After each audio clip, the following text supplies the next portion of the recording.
શાંતિથી સાંભળો એવી મારી નમ્ર વિનંતી। માં અને માતૃભૂમિને સૌથી પહેલા મારા વંદન એ કદાચ પિતાએ આપેલા શ્રેષ્ઠ સંસ્કારો પૈકી એક ગણી શકાય। આજે હું તમને પિતા વિશે થોડુંક કહેવા માંગુ છું। આપણે સૌ જાણીએ જ છીએ કે દરેક કવિઓ તેમજ લેખકોએ માં અને તેમના માતૃત્વની ઉપમા આપી છે, પણ ક્યાંય પણ કે ક્યારેય પણ પિતા વિશે ઉપમા આપવામાં આવી નથી કે લેખ પણ લખવામાં આવ્યા નથી। બાળક નાનો હોય ત્યારથી તે મોટો થાય ત્યાં સુધી તેઓને માતૃપ્રેમ નિબંધાવે છે, આજ સુધી ક્યાંય પિતૃપ્રેમ નિબંધાવ્યો નથી। હું માતાનો વિરોધ નથી કરતી, પરંતુ પિતાનું મહત્વ કહેવા માંગુ છું। પિતા શબ્દ તો સૌ કોઈ જાણે છે, પણ તેનો અર્થ કોઈ જાણે છે નહીં? તો ચાલો હું જણાવું।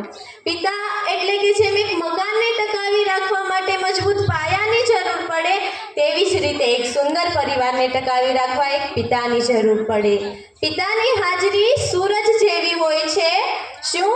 પિતાની હાજરી સૂરજ જેવી હોય છે। સૂરજ ગરમ જરૂર થાય છે, પણ જો એ ના હોય ને તો અંધકાર છવાઈ જાય છે, પણ હું ફક્ત તમને એટલું કહેવા માંગુ છું કે કોઈ બાળક પાસેથી એકવાર જાણી તો જોજો કે જેમણે પોતાના પિતાને ગુમાવ્યા છે, પોતાના પિતાનો પ્રેમ મળ્યો નથી, એ બાળકને પૂછી તો જોજો કે જીવનમાં પિતાનું મૂલ્ય શું હોય છે। એક વાત છે સાહેબ, જ્યારે તું નાનો હતો, પાપા પગલી ભરતો હતો, ચાલતા ચાલતા પડી જતો હતો, ત્યારે મનમાં એક જ વિચાર આવતો કે પપ્પા છે ને, જ્યારે સ્કૂલે છોડવા આવેલા પપ્પાને પાછું વળી ટાટા કહેતો, ત્યારે મનમાં એક જ વિચાર આવતો કે પપ્પા છે ને, જ્યારે તું મોટો થયો, કોલેજ જતો, મોજ મસ્તી કરતો, ક્યારેય કોઈ મૂંઝવણ અનુભવતો, ત્યારે મનમાં એક જ વિચાર આવતો કે પપ્પા છે ને। પણ તારા લગ્ન બાદ તારી પત્નીના કહેવાથી તારા પપ્પાને વૃદ્ધાશ્રમમાં મૂકતા પહેલા એ વિચાર આવ્યો કે પપ્પા છે।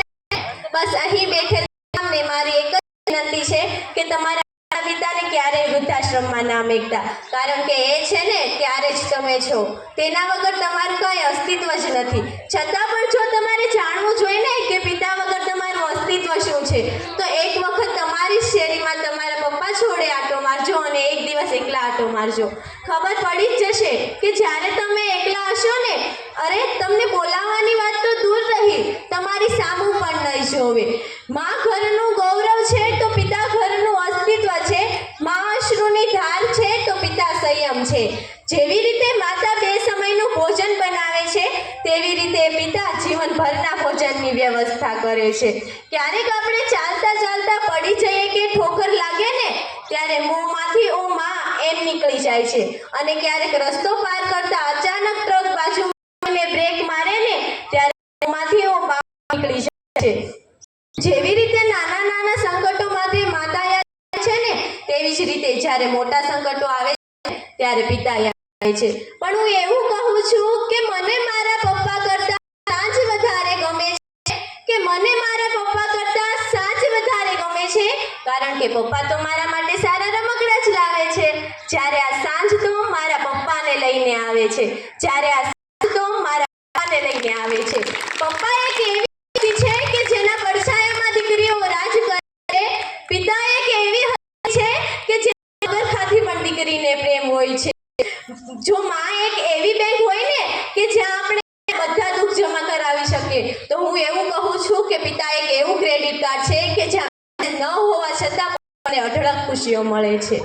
અરે હું તો પિતા માટે કહું તેટલું ઓછું છે, તેની માટે તો મારી પાસે શબ્દ ઘટે, પણ સમયની મર્યાદાને ધ્યાનમાં રાખીને હું એક છેલ્લી પંક્તિ કહીને મારી વાણીને હું વિરામ આપીશ કે થાક ઘણો હતો ચહેરા પર, પણ અનહદ પરિશ્રમ કરતા જોયા છે।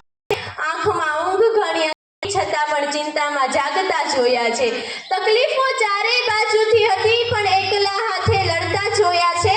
તકલીફો કોઈને વણવતા ન, પણ અડધી રાત્રે જાગીને અમારા ભવિષ્યના સપના સજાવતા જોયા છે।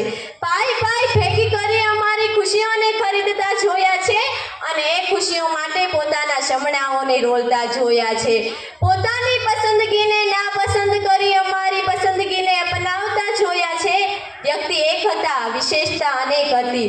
બધાને ખુશ રાખવા વાળા માણસને જોયા છે। હા, મેં મારા પપ્પાના ભગવાનને જોયા છે. હા, મેં મારા પપ્પામાં ભગવાનને જોયા છે. અસ્તુ. જય હિન્દ, જય ભારત.